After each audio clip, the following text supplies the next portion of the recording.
ketika kita membuat suatu organisasi misalkan, kita harus tahu dulu kan ya Mbak ya, kayak ujungnya kita mau ngapain sih gitu kan. Tujuannya apa sih? Tujuannya apa sih?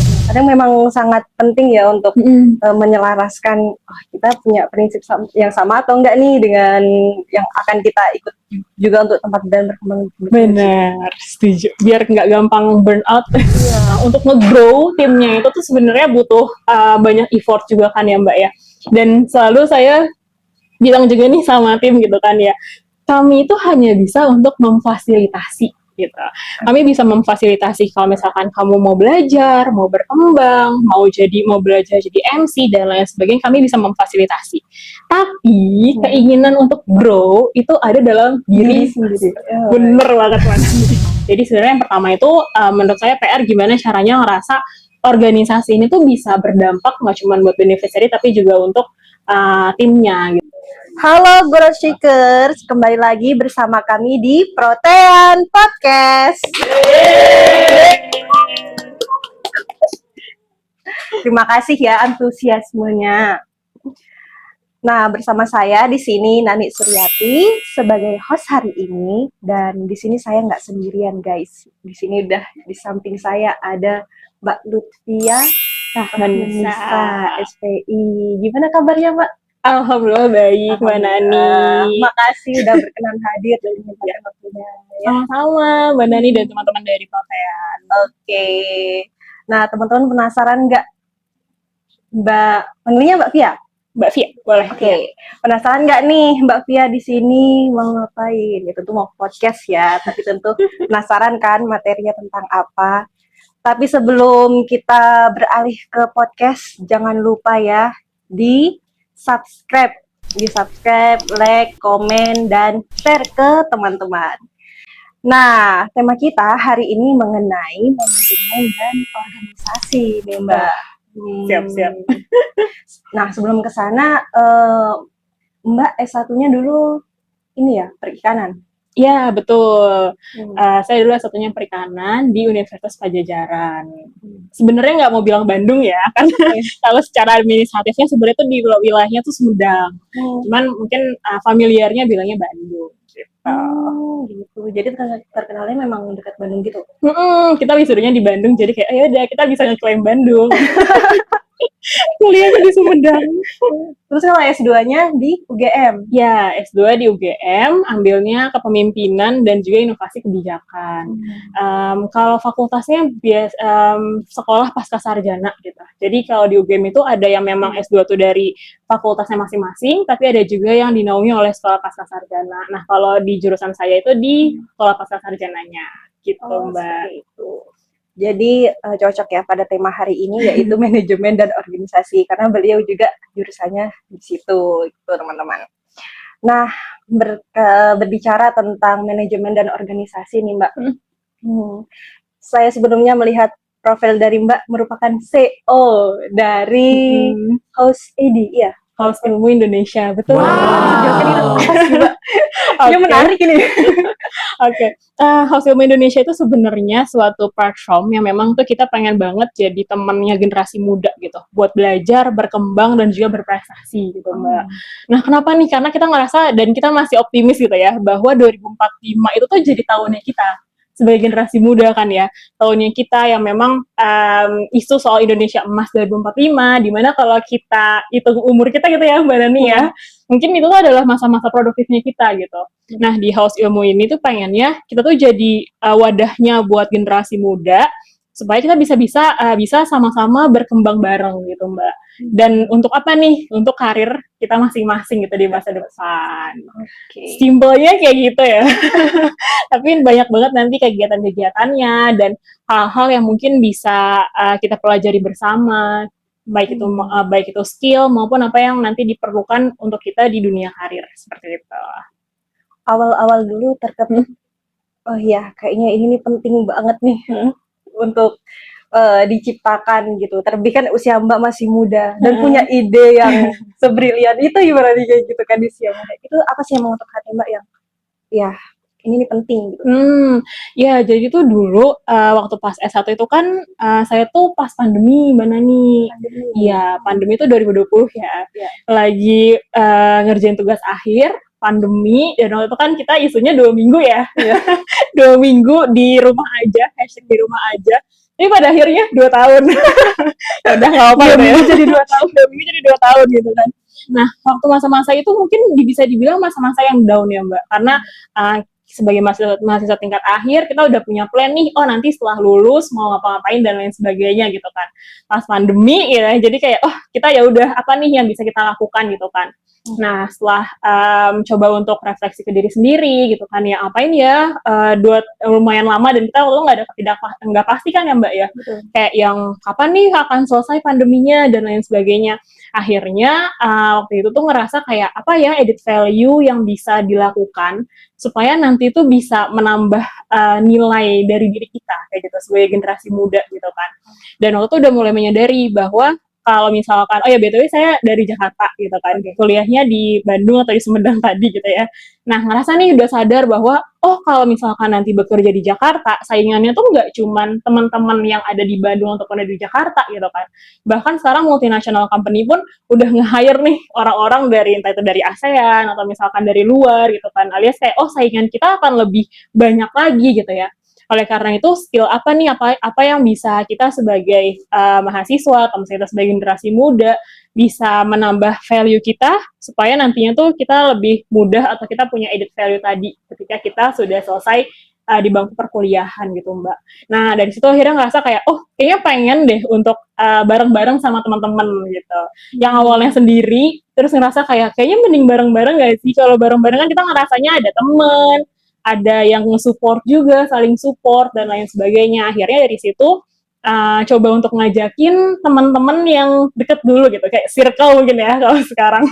Ngajakin circle dulu, circle SMA sama circle kuliah yang kira-kira tuh mau join bareng. Nah awalnya dari situ Mbak, dan alhamdulillahnya sekarang masih ada dan tetap bertahan bisa untuk menebar impact ke beberapa mahasiswa dan juga generasi muda pada umumnya. Wah menarik banget. Itu ya, pilih circle yang bisa untuk tumbuh dan berkembang bersama. Setuju. Nah, jadi positif circle ya. Iya, jadi positif circle, berkembang bareng, tumbuh bareng gitu. Nah Mbak, kita merujuk kepada misal menurut Mbak sendiri, yang membedakan antara yayasan dan manajemen organisasi itu sendiri bagaimana sih gitu, setelah membentuk dari platform tersebut? Oke, baik. Terima kasih Mbak Nani. Nah, sebenarnya kalau kita lihat dari istilah ya, organisasi itu kan adalah sekumpulan orang-orang yang punya minat yang sama, punya tujuan yang sama gitu ya Mbak ya.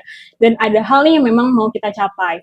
Nah, sebenarnya kalau yang saya lihat secara garis besar, perbedaannya nanti lebih ke arah badan usahanya aja gitu. Mungkin kalau yayasan dia udah legal, udah ada badan usahanya gitu kan, udah terdaftar setidaknya ya di Indonesia dan lain sebagainya. Nah, kalau organisasi mungkin yang seperti kita ketahui juga gitu pada umumnya, oh ada organisasi mahasiswa, ada organisasi yang memang umum juga dan lain sebagainya. Jadi mungkin kalau perbedaan dari segi legalitasnya lebih seperti itu. Tapi sekarang itu yang saya coba untuk ulik lebih jauh lagi, sebenarnya kalau dari sistemnya tuh kita bisa ambil dari manapun gitu. Misal kalau di House Ilmu sendiri, memang kami tuh mix sama sistem yang sudah ada di company atau korporat kayak gitu Mbak. Jadi misalkan sekarang kan para foundernya itu kan udah banyak yang udah kerja juga gitu ya. Nah kita coba mix nih kira-kira yang bisa kita ambil, hal-hal baik yang bisa kita ambil, yang nantinya bisa kita masukkan ke dalam manajemen kita tuh seperti apa, supaya kita bisa melihat dan belajar juga oh bahwa walaupun mungkin kita istilahnya quote and quote-nya organisasi, tapi sistem yang kita bentuk itu udah sistem yang nantinya tuh bisa adaptif lah dengan perubahan yang ada misalnya gitu. Oke. Nah kemudian nih Mbak, bagaimana sih manajemen organisasi tersebut berperan dalam mengelola sebuah organisasi tadi? Berperannya tuh penting banget ya. Jadi kayak ketika kita membuat suatu organisasi misalkan, kita harus tahu dulu kan ya Mbak ya, kayak ujungnya kita mau ngapain sih gitu kan. Tujuannya apa sih gitu ya? Tujuannya apa sih kalau kita lihat atau saya sejauh ini suka banget sama teorinya Golden Circle-nya Simon Sinek gitu ya, yang start with why gitu kan. Jadi biasanya mungkin kesalahan kita ketika kita membuat suatu usaha atau organisasi itu kita mulai dari what-nya dulu gitu. kayak apa sih yang mau kita buat gitu misalkan ya, kayak oh aku mau buatnya ini gitu, tapi di Golden Circle itu kayak dikasih semacam insight gitu ya teman-teman semua, kayak oh mulainya tuh dari why-nya, jadi masalah apa yang memang mau kita selesaikan gitu. Karena kalau kita mulai dari why itu sebenarnya akan banyak banget gitu kan, kayak oh masalahnya banyak banget gini. Nanti setelah why tadi kita pilih gitu ya Mbak, kira-kira mana nih yang resources-nya kita ada, terus apa yang bisa kita lakukan juga sejauh ini gitu ya. Mungkin dalam hal ini lingkupnya kecil dulu nih gitu ya. Dan nanti baru ke arah yang lebih besarnya akan seperti apa gitu. Jadi menurut saya manajemen organisasi itu kita harus tahu dulu kita arah organisasinya tuh mau ke arah mana gitu. Apa yang mau kita capai, apa yang mau kita tuju gitu ya. Nah ini sebenarnya bagusnya menurut saya kita bisa mix sama sistem bisnis gitu Mbak. Kayak kalau di sistem bisnis kan kita kenal dengan arti misalkan kayak marketnya siapa gitu ya. Nah kadang nih kita perlu juga nih di organisasi. Nah nanti itu akan berkaitan nih kayak oh kalau market kita adalah Gen Z misalkan generasi kita kita Gen Z kan ya. Market kita adalah Gen Z, nanti culture-nya akan seperti apa di organisasi itu, sistemnya akan seperti apa dan lain sebagainya. Jadi perlu banget kita tahu dulu organisasi kita nih bentuknya apa sih ke depannya gitu. Nah, kemudian bagaimana yayasan dan manajemen organisasi ini bisa saling mendukung untuk menciptakan organisasi yang ideal? Organisasi ideal. ideal tuh kayak serem banget gitu, kayak gimana sih ideal dan lain sebagainya gitu ya Mbak. Menurut dari pandangan saya Mbak ya, organisasi yang ideal itu sebenarnya organisasi yang menyesuaikan dengan siapa yang akan ada di dalam organisasi itu. Karena menurut saya nggak ada yang benar-benar ideal banget. Jadi kan masing-masing ideal itu kan sebenarnya sebuah opini ya. Kayak misalkan kayak oh menurut saya ideal, mungkin menurut Mbak Nani nggak ideal gitu kan. Menurut saya ini udah bagus banget sistemnya, tapi menurut orang lain mungkin kayak aduh ribet dan lain sebagainya gitu Mbak.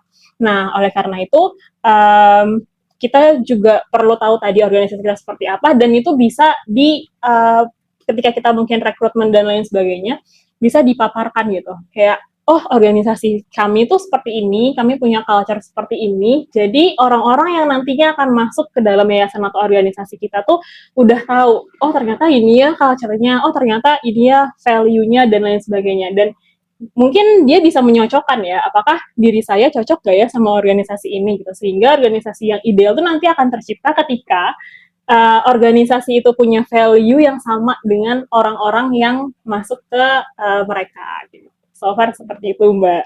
Wow.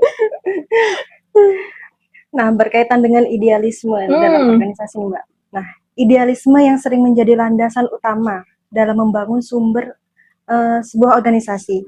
Menurut Mbak sendiri, apa sih makna sebenarnya dari idealisme dan aktivitas organisasi? Nah, dan bagaimana pengaruhnya terhadap keberlanjutan organisasi tersebut? Oke, idealisme ya.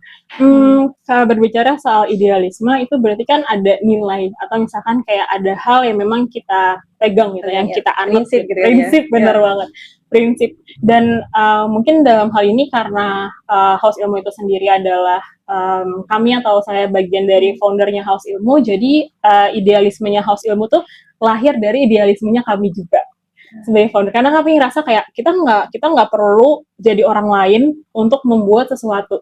Jadi kayak itu akan lebih natural gitu Mbak, akan lebih natural kayak oh kita punya value-nya apa nih, value kita ya sama dengan value organisasi kita. Jangan sampai nanti kita ngerasa kayak oh saya sebenarnya nggak gitu sih gitu misalkan ya, oh saya nggak gitu dan lain sebagainya. Itu kan nanti kita akan menjadi orang lain untuk organisasi kita misalkan. Apalagi mungkin ini salah satu tips buat para founder juga ya, atau mau jadi founder gitu ke depannya. Nah jadi kalau idealisme dalam organisasi itu pertama kalau kita as a founder kita harus tahu dulu apa sih value-value atau nilai-nilai yang kita anut dan itu mau untuk kita kembangkan gitu Mbak, supaya nantinya organisasi yang memang kita bangun itu punya visi yang searah dengan arah kita. Karena ini sebenarnya menurut saya salah satu fondasi ya Mbak ya. Kenapa sih kita gampang nyerah dan lain sebagainya ini? Gue sering banget ya kita Gen Z ya Mbak ya. Aduh Gen Z nih nyoba dikit udah nyerah lagi. Bener, generasi instan cuma FOMO misalkan ya. Nah penting banget tadi kita tahu dulu apa sih nilai yang kita anut dan lain sebagainya. Ketika kita udah ada di titik yang pengen nyerah banget, udah kayak aduh capek dan lain sebagainya, tapi ingat lagi bahwa kita membentuk ini tuh karena apa? Karena ini masih sesuai dengan nilai yang kita anut kayak gitu. Itu mungkin idealisme dalam organisasi kalau misalkan kita as a founder gitu ya Mbak ya. Tapi ketika memang kita sebagai misalnya mau berperan, misalkan kita yang mau join organisasinya, berarti disesuaikan lagi nih, apakah organisasi itu punya value yang sama ya dengan diri kita. Gitu, Mbak Nani. Apa Mbak Nani sering ngerasain juga nih kayak fenomena-fenomena gitu kan yang sekarang lagi beredar banget soal entah itu kita apa ya kayak nilai-nilai gitu ya, nilai-nilai atau value-value yang sering dibicarakan lah gitu ya. Ya, kadang memang sangat penting ya untuk menyelaraskan kita punya prinsip yang sama atau enggak nih dengan yang akan kita ikut juga untuk tempat dan berkembang. Benar, setuju. Biar nggak gampang burn out. Iya. Kalau generasi sekarang, generasi kita juga sih. Kembali lagi ke niatnya gitu ya. Betul. Nah, kemudian bagaimana sih cara menyeimbangkan idealisme dengan realitas dalam pengelolaan yayasan? Menarik ya.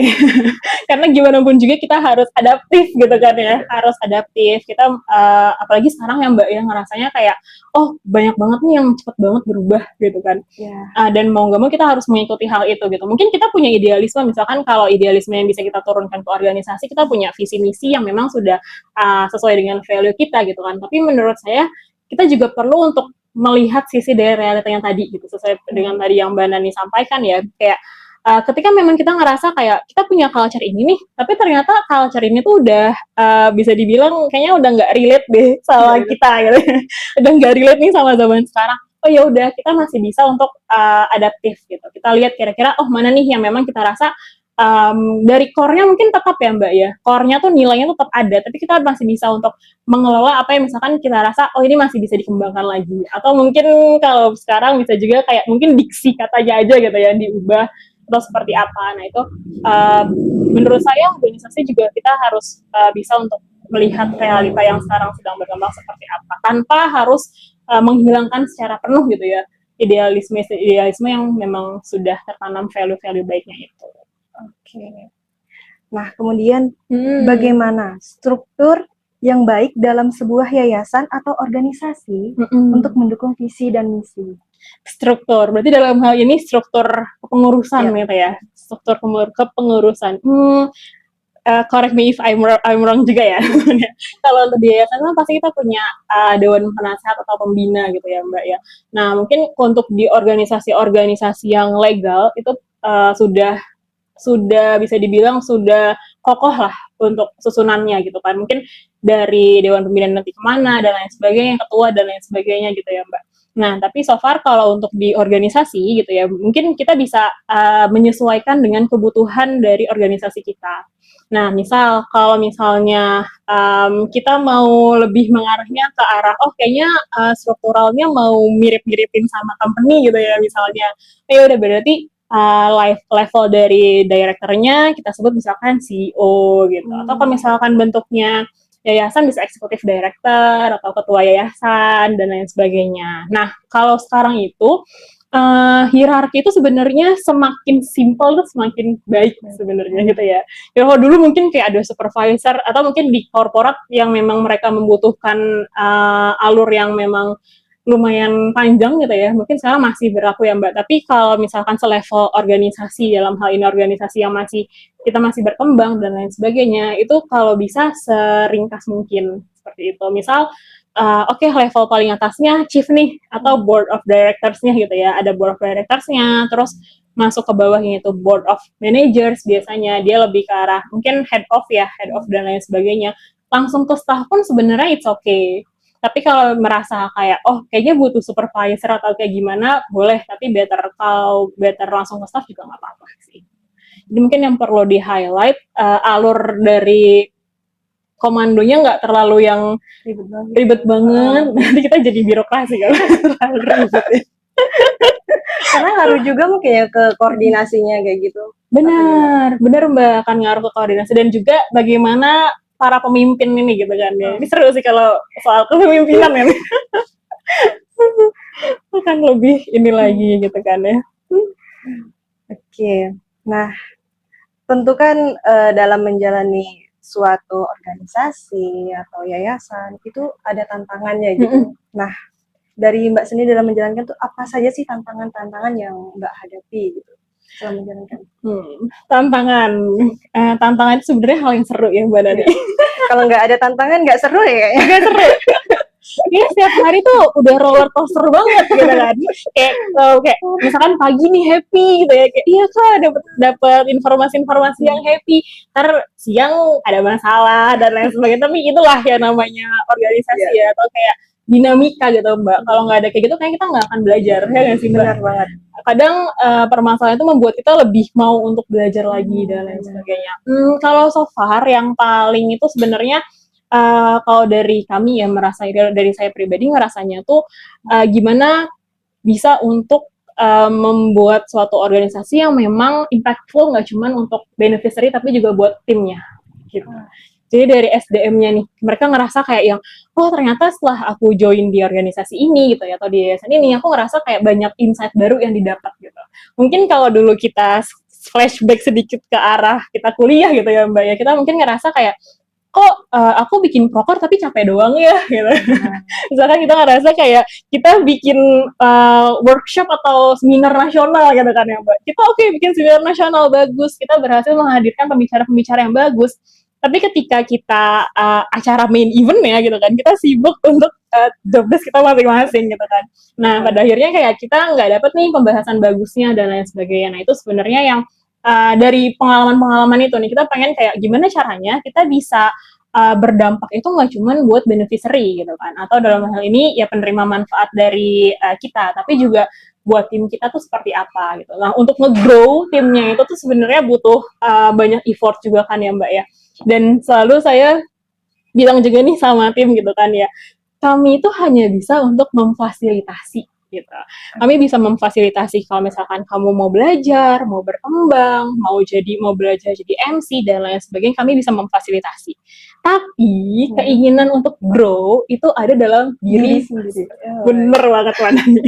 Jadi mau opportunity-nya sebesar apapun, tapi kalau kitanya gitu ya dalam individunya tuh kayak adalah nggak usah lah gitu, besok juga masih ada lah kayak gitu kan ya, kita juga gimana ya, kita itu PR kita gitu, itu PR kita gimana caranya yuk kita di sini kan mau grow bareng. Jadi sebenarnya yang pertama itu menurut saya PR gimana caranya ngerasa organisasi ini tuh bisa berdampak nggak cuma buat beneficiary tapi juga untuk timnya gitu Mbak. Terus mungkin kalau yang kedua itu lebih ke kita manajemen dari segi pendanaan ya, atau dari segi finansialnya gitu kan. Karena biar bagaimanapun juga mau itu organisasi yang memang atau yayasan yang mereka non profit atau gimana pun, tapi kan kita tetap butuh operasional gitu kan ya Mbak ya. Nah itu salah satu challenging juga gitu kita sebagai organisasi atau sebagai yayasan gimana kita bisa untuk entah itu kita dapat grant atau seperti apa, tapi kita harus berdaya gitu.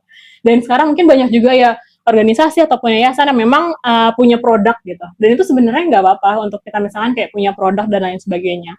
Kalau kata mentor saya Mas Aji tuh bilang, kita boleh loh menganalogikannya ya Mbak. Kita tuh punya dua tangan nih. Ada tangan sosial, sama satu lagi tuh tangan yang memang kita bisa untuk berprofit gitu. Supaya apa? Kita berprofit itu bukan untuk keuntungan kita sendiri kok gitu kan ibaratnya ya.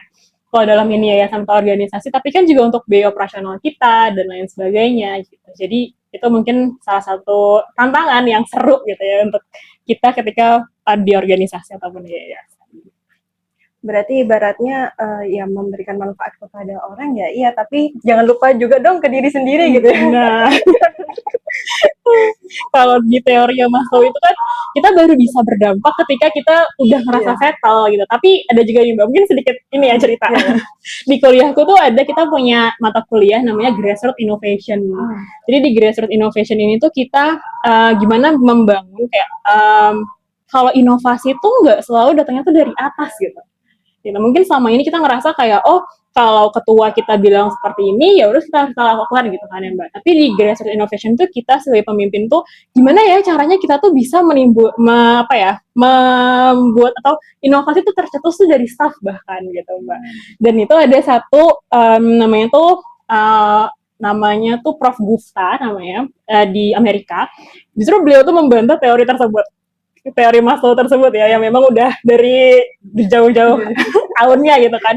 Kalau menurut beliau gini, Prof. Gupta tuh bilang, kenapa mindsetnya nggak dibalik misalkan kayak kita melakukan kebaikan ke orang lain itu karena kita ngerasa nantinya tuh kebaikan itu akan balik ke kita kayak gitu. Nah ini sebenarnya lebih ke teori mana yang akan kita anut ya Mbak ya.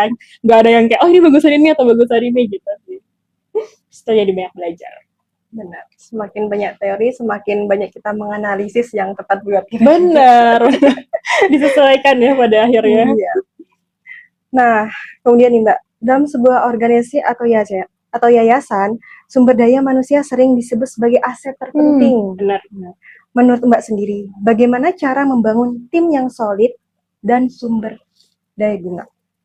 Sumber daya guna ya. Empowering berarti ya, berdaya. SDM ya, ini salah satu hal yang paling kompleks sebenarnya dalam suatu organisasi. Dan kalau di House Ilmu itu memang kita pakai sistemnya tuh kita tadi ya Mbak ya, kayak coba kita belajar dari sistem korporasi dan lain sebagainya, kira-kira mana nih yang better untuk kita dan lain sebagainya. Nah kalau di House Ilmu tuh kita menyebutnya bukan human resource development, tapi tadi human capital. Jadi kayak gimana kita merasa bahwa tim kita itu adalah ya sama-sama kita mau berdaya bareng gitu. Kapital kita nih gitu kan. Jadi orang-orang yang masuk di House Ilmu tuh kita pasti akan lihat kayak kita bisa bikin apa ya untuk kita bareng-bareng dan lain sebagainya. Dan tadi gimana caranya kita bisa memberdayakan mereka? Yang pertama itu biasanya kita akan cari tahu motivasinya mereka untuk join tuh seperti apa. Dari motivasi itu kita jadi tahu kayak ternyata ini loh yang diharapkan sama mereka ketika mereka join ke kita gitu ya. Dari motivasi itu juga kita bisa tahu kayak mana nih potensi-potensi yang kita tuh bisa nge-create something bareng gitu. Supaya nantinya kita bisa untuk berimpact buat generasi kita juga, kita membuat event-event yang seru dan lain sebagainya. Dan kalau di kita tuh Mbak, biasanya kita mengadakan sesi one-on-one session. Jadi untuk para pemimpinnya gitu ya, para leaders, terutama para head of dan juga vice president, nggak apa-apa banget loh untuk kita tuh one-on-one sama tim kita. Ngobrolnya tuh bukan hanya sebatas kayak kerjaan gitu ya. Tapi boleh banget sesekali kayak yang ngobrol bareng yuk, kita cerita-cerita gitu kan. Apa sih yang sebenarnya jadi keluh kesah kamu sejauh ini gitu kan. Lagi ada masalah apa gitu misalkan kayak takut apa sih yang jadi ketakutan kamu gitu kan. Nah dari situ kita bisa tahu kayak ternyata tim kita itu membutuhkan apa gitu Mbak. Dan dari situ kita bisa menganalisis juga ya sebenarnya ya, kayak misalkan iya Kak aku tuh sebenarnya pengen banget loh Kak belajar jadi MC gitu ya. Nah dari dia ngerasa kayak aku pengen banget belajar jadi MC, aku pengen banget nih misalkan sharing-sharing dan lain sebagainya. Hal-hal yang seperti itu, input-input yang seperti itu bisa kita jadikan suatu bahan atau kayak ini berarti hal yang harus kita fasilitasi ke mereka sehingga mereka merasa bahwa ada di sini ada hal yang setidaknya mereka meningkat gitu ya dari segi insight-nya, dari segi apa yang mereka inginkan dan lain sebagainya. Jadi menurut saya penting banget kita tahu siapa tim kita supaya kita bisa bermanfaat buat mereka juga. Ibaratnya ketika ngobrol secara face to face gitu kan lebih dekat juga, bondingnya lebih terasa gitu. Bener, setuju. Pasti Mbak Nani suka kan?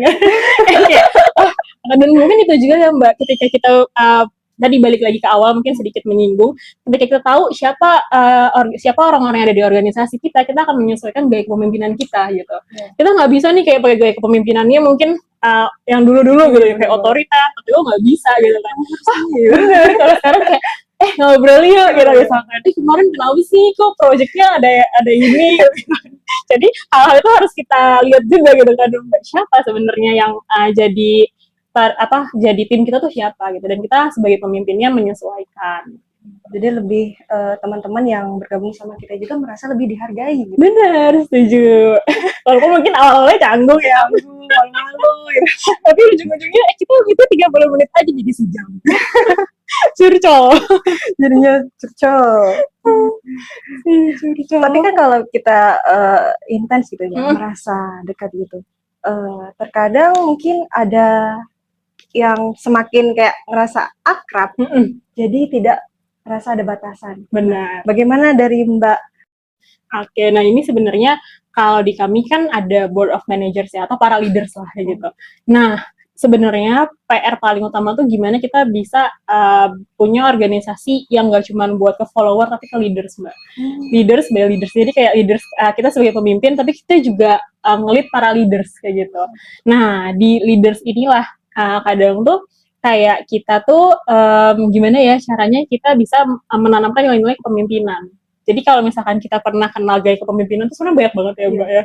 Ada transformational leadership, ada misalkan dia adalah tipikal yang aku servant leaders nih. Ada juga mungkin kepemimpinan yang otoriter dan lain sebagainya.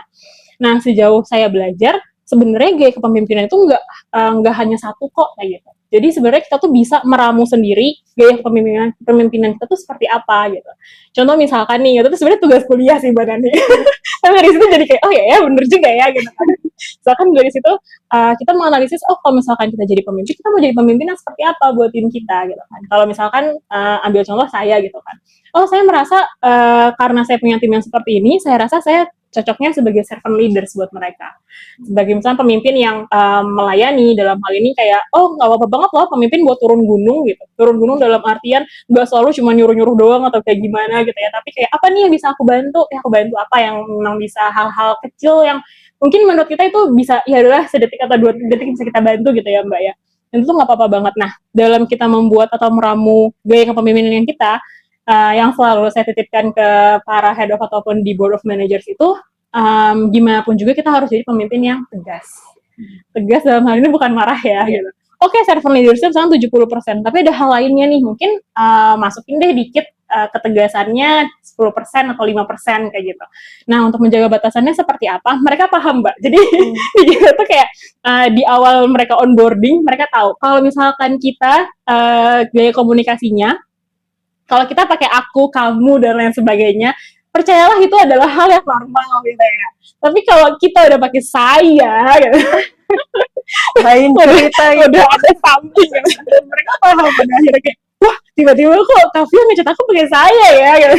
Ada apa nih, dan lain sebagainya. Jadi kayak, gak apa-apa, kita santai sama tim kita, ngobrol-ngobrol, tapi mereka tahu batasannya seperti apa. Terus mungkin yang kedua dari segi platform komunikasi Mbak. Jadi ini sebenarnya yang saya pelajari juga ketika saya kerja gitu ya.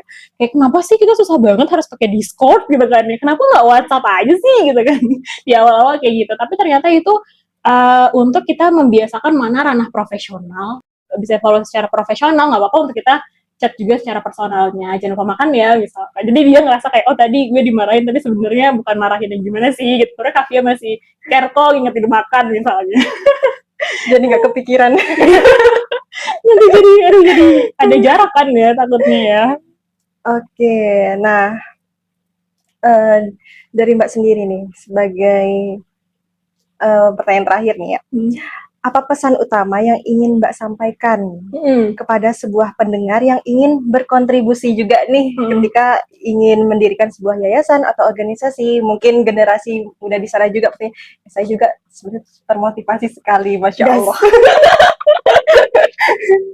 Gimana Mbak? Berarti mau make sure dulu, berarti ini untuk the next founder atau orang-orang yang mau mendirikan organisasi ya? Oh, oke. Yang pertama adalah resilience, guys. Bener banget. Jangan hanya melihat, oh sukses ya, oh enak ya, oh ini, coba tanya, nangisnya tuh karena apa dan lain sebagainya gitu. Jadi kayak kita hanya melihat atau mungkin kita sering ya Mbak ya di media sosial tuh yang ditampilkan memang yang bagus-bagusnya aja gitu kan, kayak yang enak-enaknya aja, tapi poin resilience ini adalah poin yang menurut saya tuh dibutuhkan banget nih ketika kita mau membangun organisasi. Kita harus tahu kalau memang jatuh besoknya balik lagi gitu, bangkit lagi gitu kan. Ibaratnya tadi roller coaster aja gitu, setiap hari ada roller coaster aja gitu kan. Kalau roller coaster ada di atas, ada di bawah banget kan. Itu harus selalu ada. Nah, tapi resilience ini juga harus diimbangi dengan seberapa kuat tekad kita. Tadi balik lagi ke why-nya tuh sebenarnya mau apa gitu. Kalau misalkan kita nggak punya why yang kuat, gampang banget teman-teman, gampang banget untuk kayak udahlah tutup aja lah gitu. Udahlah nyerah aja, tinggal bilang kan ya kayak mohon maaf ini adalah hari terakhir kami gitu.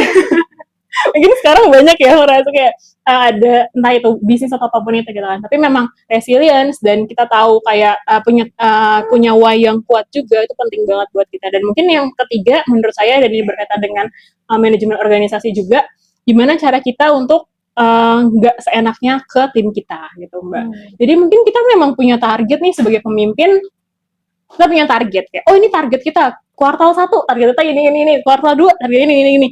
tapi lihat tim kita juga gitu kan. Kalau misalkan mau kerja sendiri ya sendirian aja, nggak usah banyak followers gitu. Kalau mau semuanya dibawa tapi sendirian aja gitu kan. Tapi kan di sini kita bareng sama tim kita gitu kan. Jadi kita harus melihat juga kayak, oh kira-kira kalau kita go kan event ini, tapi tim kita lagi UAS, mereka akan kayak gimana ya gitu. Misalkan kita punya timnya di sini mahasiswa semua gitu kan. Jadi perlakukanlah orang lain sebagaimana kita mau diperlakukan gitu, Mbak Nani. Jadi mungkin 3 itu pesan dari aku, resilience, terus tahu basic kita, why-nya tuh apa, mau mendirikan organisasi, dan yang ketiga memanusiakan tim kita. Betul banget. Wah, luar biasa ini. Mau tepuk tangan boleh? Masya Allah, makasih antusiasnya. Nah, udah saatnya sesi Q&A nih. Waduh. Kita ada sesi Q&A. Nah, buat teman-teman di sini yang mau bertanya, siapa? Berasa sidang ya? Boleh. Ya, Mbak, perkenalkan saya Hadar, mahasiswa S2 di KI, ya. Nah, tadi seru banget ya tadi dengan pembahasan tadi untuk ngobrolnya dan terkait dengan bagaimana kenapa Mbak Tia mau untuk membangun itu gitu kan tadi dari apa ya untuk generasi muda dan seterusnya sampai mewujudkan Indonesia Emas 2045 gitu. Tapi ada nih yang lagi viral banget ya. Kita mungkin udah tahu, tapi nggak tahu ini kalau nanti upload bakal masih viral atau enggak gitu. Bener. Saya kabul aja dulu di anak-anak muda berbakat Indonesia. Seperti apa organisasi? Atau Mbak sendiri lah mungkin memandang itu dari sudut pandang apa ya orang yang juga membangun organisasi untuk Indonesia. Oke, hashtag kabur aja dulu ya Mas. Mas mau pindah kemana kira-kira? Aduh. Ada rencana nih kayaknya nih. Iya, kayaknya abis umur nggak balik lagi sih. Menetap jadi tukang sate. Monggo Mbak. Oke, hashtag kabur aja dulu ya. Sebenarnya ini lebih ke preferensi ya Mas ya menurut saya ya gitu kan. Jadi kayak balik lagi kita nggak bisa untuk memastikan orang itu punya seberapa besar nasionalisme dia terhadap Indonesia kayak gitu. Nah tapi kalau misalkan menanyakan gimana perspektif saya gitu kan, kemarin tuh sebenarnya saya baru aja pulang dari Poso Mas. Tapi ke daerah Dongi-Dongi. Dongi-Dongi itu kayak daerah 3T-nya gitu lah. Mereka tuh perbatasan dan secara administratifnya mungkin masih diurus ya prosesnya gitu kan ya. Nah di sana itu yang paling menyentuh banget buat saya Mas. Dan yang tadinya saya ngerasa kayak udah lulus S2 mau keluar negeri aja lah gitu kan. Kan banyak ya kita ngerasa kayak kita udah pintar, bukan dalam hal ini maksudnya bukan ujub atau gimana, kita ngerasa kayak kita udah mati-matian buat kuliah lagi dan lain sebagainya, tapi ternyata mungkin nanti pada akhirnya kita nggak tahu ya jalannya kan seperti apa. Dan saya sempat banget juga kok was kepikiran ya kayaknya Australia aja kali ya gitu. Dan seperti apa. Tapi ketika saya ke Dongi-Dongi itu Mas dan melihat pendidikan di sana gitu ya, bagaimana proses penerapan kebijakannya dan lain sebagainya, makin merasa bahwa Indonesia ternyata butuh kita ya gitu. Ternyata mungkin kita tidak dibutuh dalam hal ini, mungkin kita ngerasa kalah atau gimana ketika memang kita bersaing dengan orang-orang di kota atau seperti apa ya Mas ya. Tapi coba ke mainnya jauh dikit gitu. Kita coba main jauh dikit tuh kan. Oh ternyata masih banyak loh hal-hal permasalahan yang bisa kita selesaikan di negeri sendiri kayak gitu. Dan menurut saya juga kayak selagi kita bisa untuk mendedikasikan diri kita untuk negeri tercinta ini gitu ya, gaskeun gitu, ibaratnya kayak yuk kita ambil peran gitu. Sebenarnya peran itu kan nggak harus besar ya Mas ya. Kayak peran kita misalkan sebagai mahasiswa sekarang nih kita ngerasa kayak mungkin kita bisa nge-share hal-hal baik yang kita pelajari di media sosial, atau kita nge-share hal-hal yang mungkin tadi baru belajar ini nih dan lain sebagainya, kita mau share itu juga salah sebuah peran gitu Mas. Jadi balik lagi preferensinya seperti apa, tapi kalau saya merasa kayak saya kayaknya mau tetap membangun negeri ini. Jadi keadaannya jadi menteri sekarang kayaknya itu amin ya Allah, amin kan teman-teman menjadi menteri. Amin. Kita dukung Mbak. Aduh. Doa baik ini. Jadi situasi yang saat ini menguji kita juga gitu ya. Gimana nasionalisme kita itu sejauh apa? Bener. Bahkan jangan kan itu Mas. hashtag Indonesia cemas juga banyak kan gitu kan. Tapi balik lagi teman-teman, kalau yang mau saya ajak ke teman-teman gitu ya, kalau memang sistem yang sekarang itu udah agak kita ngerasa ruwet banget dan lain sebagainya, tapi balik lagi nanti tuh kita gitu loh, nanti tuh kita, berarti yang harus dibenerin tuh dari kitanya gitu kan. Kalau misalkan memang kita ngerasa kayak udah nggak ada harapan dan lain sebagainya, wah harapan itu kita sebenarnya gitu kan. Kalau misalkan kita yang mau ngerasa oh ini praktek yang tidak baik, oh ini praktek yang baik dan lain sebagainya, kita punya teguh, punya tekad untuk itu, ya nanti entah teman-teman nanti bakalan jadi pemimpin di mana, berkarir di mana, tadi pemerintahan atau di mana, nilai-nilai itu kan yang akan kita bawa gitu. Dan itu yang masih menjadi optimisme sih dari saya gitu, Mbak Nani dan semuanya. Nah, ada lagi nggak? Udah? Cukup. Oke, makasih banyak nih Mbak. Sama-sama. Berbincang-bincang jauh dari pengalaman Mbak. Masya Allah, banyak relasi hari ini yang kita dapatkan ya teman-teman. Semoga podcast hari ini dapat bermanfaat. Amin. Dan jangan pernah putus asa karena kita adalah harapan-harapan bangsa. Betul.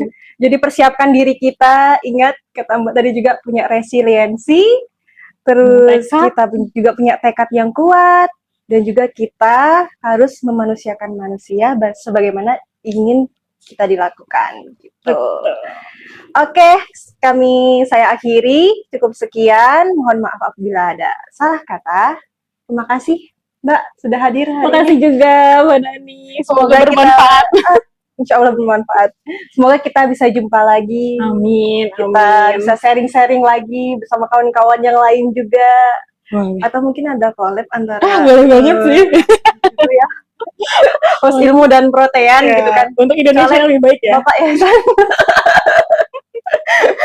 Nah, demikian ya teman-teman. Oh ya, jangan lupa subscribe, comment dan like. Oke, dadah.